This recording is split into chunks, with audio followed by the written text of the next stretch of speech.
বাবা রে, কেমন জোড়ালো দেখছিস? তোমরা এক কাছে থাকো তো, সচেতনতা বার্তা দেবো। ওখানটায় দাঁড়াও, ওখানটায় দাঁড়াও তোমরা।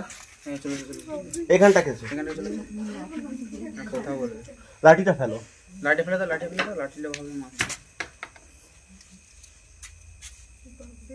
রাত্রিতে কি হয়, মানুষ যখন শুয়ে পড়ে হালকা পেটের যন্ত্রণা হচ্ছে, মুখের মাংস বেশি শক্ত হচ্ছে, আর তলপেটটা যন্ত্রণা হচ্ছে, আর শ্বাসকষ্ট হচ্ছে। আমরা কি বলি, রাত্রে একটু উল্টোপাল্টা খাওয়া হয়ে গেছে, হাতুড়ে ডাক্তারের কাছে একটু ওই গ্যাসের ওষুধ নিয়েছে, শুয়ে পড়লাম, ওইটাই কিন্তু চির ঘুম হবে। এটি হচ্ছে কালাজ, কালচিতি, ডোমনা কালা বড়া। আর মহিলারা যে গালিগালাজ করে, গ্রামের মহিলারা, তোকে কালে খান, এই সেই কাল। আর একে বলা হয় সাইলেন্ট কিলার। কেন সাইলেন্ট কিলার বলা হয়? নিঃশব্দে মৃত্যু। এসব কামড়ালে সহজে এর কোনো লক্ষণ পাওয়া যায় না। নমস্কার, আমি Malay Ghosh, wild life rescuer. সাপ মারতেই মানুষের ভয়, আর সেই ভয় কাটাতেই আমরা চলে আসি মানুষের বাড়িতে দিবা বা রাত্রি মানুষ যখন আমাদেরকে ফোন করে। সেরকমই একটি ঘটনা ঘটল আমাদের চন্দ্রকোনা থানার মাগরুল গ্রামে। এই গ্রামে এক ব্যক্তির বাড়িতে প্রবেশ করছিল রাত্রিতে কালাজ সাপ। উনি সঙ্গে সঙ্গে বন দপ্তরে ফোন করেন। আমার আজকে সারাদিন সত্যি কথা বলতে কি জ্বর, আমি জ্বর গায়েও ছুটে এসেছি, যেহেতু কালাজ সাপ। কারণ ও কিছুক্ষণ পর বিছানায় যাবে, যে কামড় করবে। তাই আমি ছুটে এলাম মাগরুল গ্রামে। কিন্তু যার ফোনে এসেছি তার কাছ থেকে জেনে নেবো যে কী ঘটনা বলবো। আমি বাড়ি ঢুকছিলাম বাজার থেকে। বাড়ি ঢুকার পথে ঘর ঢুকার সময় দেখছি বাড়ির দরজার গোড়ায় সাপটি দাঁড়িয়েছিল আমার বাড়িতে ঢুকার জন্যে। আমি সঙ্গে সঙ্গে মলয় প্রভু হচ্ছে আমাদের এলাকার বন দপ্তরের কর্মী, ওনাকে ফোন করি। উনি যত তাড়াতাড়ি শীঘ্র সম্ভব এসে সাপটিকে ধরে ওনার নিকটস্থ করে, রেস্কিউ করে। আমার নাম সজল ঘোষ, গ্রামের নাম গ্রাম মাগরুল, থানা চন্দ্রকোনা। আমরা ফিল্ডে এলাম, ফিল্ডে এসে দেখলাম যে বাড়ির মধ্যেই প্রবেশ করছে কালাজ সাপ। আমরা সেটিকে আস্তে আস্তে রেস্কিউ করে উদ্ধার করলাম এবং ডিবে বন্দি করলাম। কিছুক্ষণ পর একে রিলিজ করব, দেখতে থাকুন সেই ভিডিও। দেখো, আমরা এখানে একে বলি ডোগনা বড়া। ডোগনা বড়া এর অনেকগুলো নাম, কালাজ, কালচিতি, ডোমনা কালা বড়া, হচ্ছে সাইলেন্ট কিলার, অনেক নাম এর। সাইলেন্ট কিলার মানে কোনো শব্দ করবে না, মেরে দেবে। চুপ কর, বেরিয়ে চলে এলো, পারলাম নি। দেখি লাইটটা দাও, তুমি ওইভাবে লাইট দেখালে আমি শব্দটা, তুমি এধার কে যাবে তো যাবে কোথা? আমি এসে গেছি,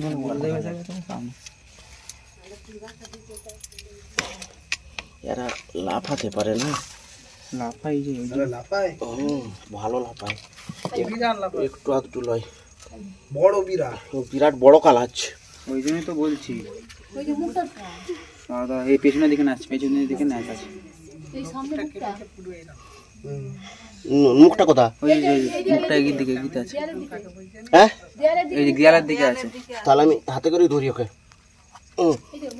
ধরে ফেলেছি। বাবারে,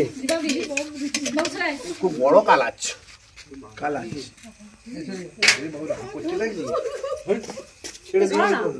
হয় নাকি?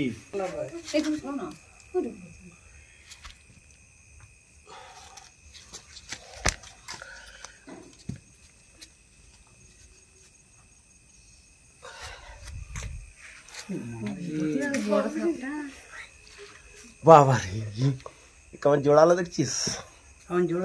তোমরা এক কাছে থাকো তো, সচেতনতা বার্তা দেবো। ওখানটায় দাঁড়াও, ওখানটায় দাঁড়াও তোমরা। এখানটা কেছে লাঠিটা ফেলো, লাঠি ফেলে দাও, লাঠি ফেলে দাও, লাঠিটা ভালো মাছ।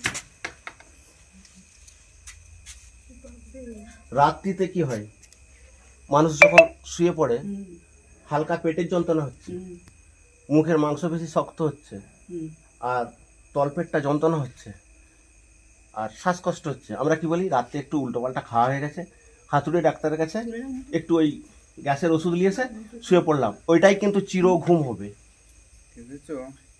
এটি হচ্ছে কালাজ, কালচিতি, ডোমনা কালা বড়া। আর মহিলারা যে গালিগালাজ করে, গ্রামের মহিলারা, তোকে কালে খান, এই সেই কাল। আর একে বলা হয় সাইলেন্ট কিলার। কেন সাইলেন্ট কিলার বলা হয়? নিঃশব্দে মৃত্যু। এসব কামড়ালে সহজে এর কোনো লক্ষণ পাওয়া যায় না। যদি ঘুমন্ত অবস্থায় কামড়ায় তাহলে কিন্তু 1.5 ঘন্টা পর তলপেট যন্ত্রণা করবে, আর মুখের মাংসপেশি শক্ত হবে, তারপরে শ্বাসকষ্ট হবে। তখন বুঝে নিতে হবে কালার সাপের কামড়, কখনোই রাত্রিতে বসে থাকা চলবে না, হসপিটালে যেতে হবে। এরা ভয়ানক বিষধর, এদের বিষের নাম নিউরোটক্সিন। আর এর কামড় সহজে আমরা বুঝতে পারি না, এরা বিছানায় কামড়াবে। এইটা এখন এখানে ছিল, একটু পরে যাবে বাড়িতে, বিছানায় থাকবে, আমরা পাশ ফিরবো, এ দিয়ে দিবে, কিন্তু এর কোনো জ্বালা যন্ত্রণা হবে। ওই জন্য বলে মশারি খাটিয়ে শুতে, মশারি খাটিয়ে তো শুতেই হবে, হ্যাঁ। কিন্তু তার আগে বিছানা চেক করতে হবে, চেক করে শুতে হবে। শুনে রাখুন, সাপে কাটলে প্রথম করণীয় কি? সাপে কাটলে প্রথম করণীয় সেটাই, যেটা হচ্ছে ওই ক্ষতস্থান কোনো রকম বাঁধন না দিয়ে, ওই ক্ষতস্থান নাড়াচাড়া না করে 100 মিনিটের মধ্যে যেতে হবে নিয়ারেস্ট ব্লক স্বাস্থ্য কেন্দ্র, মানে বীরসিং অথবা ক্ষীরপাই। দ্বিতীয়ত, সাপে কাটলে কখনোই ক্ষতস্থানে গিয়ে বাঁধন দেওয়া চলবে না। যদি আমরা বাঁধন দিই তাহলে কিন্তু বিপদ আছে, কারণ যদি রেশন ভাইপার চন্দ্রবড়া পামড়ি থাকে তাহলে ওই ক্ষতস্থানটি পচে যাবে, চামড়া গলে যাবে, অঙ্গহানি হবে। রেশন ভাইপার কামড়ালে অঙ্গহানি হয়, মানে অঙ্গটি কেটে ফেলে দিতে হয়। তৃতীয়ত, সাপে কাটলে কখনোই ওঝার কাছকে যাবেন না। ওঝা কি করে? ওঝা আমাদের ওই 100 মিনিট সময়, যেটা ওই গোল্ডেন সময়, ওই যে গোল্ডেন সময়, ওই গোল্ডেন সময়টা নষ্ট করে দেয়। পিঠে থালা ফালা চিটিয়ে বিভিন্ন রকম বুজরুকি দেখিয়ে ওরা নষ্ট করে দেয়। নষ্ট করে দেওয়ার পর যখন বলে আমি ফেলিও, তোমরা হসপিটালে যাও, ডাক্তার কি বলে যে টাইম ইজ ওভার, মানে তুমি 100 মিনিট গোল্ডেন সময়টা অতিক্রান্ত করে আমার হসপিটালে এসেছো। আর একটা ডাক্তারি ভাষা মনে রাখুন, ডাক্তারি ভাষাটা হচ্ছে রাইট, RIGHT, মানে রাইট মানে ঠিক, এটা সবাই যারা শিক্ষিত সবাই জানে। আর মিনস হচ্ছে রিঅ্যাসুরেন্স, মানে কাউকে সাপে কেটেছে তাকে আশ্বস্ত করুন যে সাপে কাটা বর্তমানে কিছুই নয়, আমি হসপিটালে গেলেই বাঁচবো, তাকে আতঙ্ক থেকে দূরে রাখতে হবে। আই হচ্ছে ইমোবাইলাইজেশন, মানে ক্ষতস্থান নাড়াচাড়া চলবে না, যেখানটি কাটবে সেখানটি স্ট্যান্ড রাখতে হবে। জিএইচ মানে গো টু হসপিটাল, আমাদেরকে 100 মিনিট গোল্ডেন সময়ের মধ্যে যেতে হবে হসপিটাল। লাস্ট অক্ষর টি, সব থেকে গুরুত্বপূর্ণ, টি হচ্ছে টেল ফর ডক্টর ফর ট্রিটমেন্ট, মানে আমি যে রুগীটিকে এই মাগরুল থেকে নিয়ে যাব ক্ষীরপাই হসপিটালে, তার যাবতীয় সিম্বল মানে লক্ষণ, চোখ বুঝে আসতে পারে, মুখের মাংসপেশি শক্ত হতে পারে, বমি করতে পারে, পেচ্ছাপ দিয়ে রক্ত আসতে পারে, রোমকূপ দিয়েও রক্ত আসতে পারে, এইসব সিম্বল ডাক্তারকে খুলে বলতে হবে, কোনো পাবলিককে নয়। সাপে কাটলেই পাড়ার লোককে বলবেন না আপনাকে মেরে দেবে। পাড়ার লোককে যদি বলেন মেরে দিবে, তার কারণ কি, পাড়ার বিভিন্ন ছেলে মেয়েরা জুটবে, এসে বলবে কি, জানুরা দাসপুরে একটা মেয়েকে সাপে কেটেছিল, মারা গেছে। সাপে কাটার রুগীর কাছে কোনো নেগেটিভ কথাবার্তা চলবে না, তাহলে কিন্তু বিপরীত।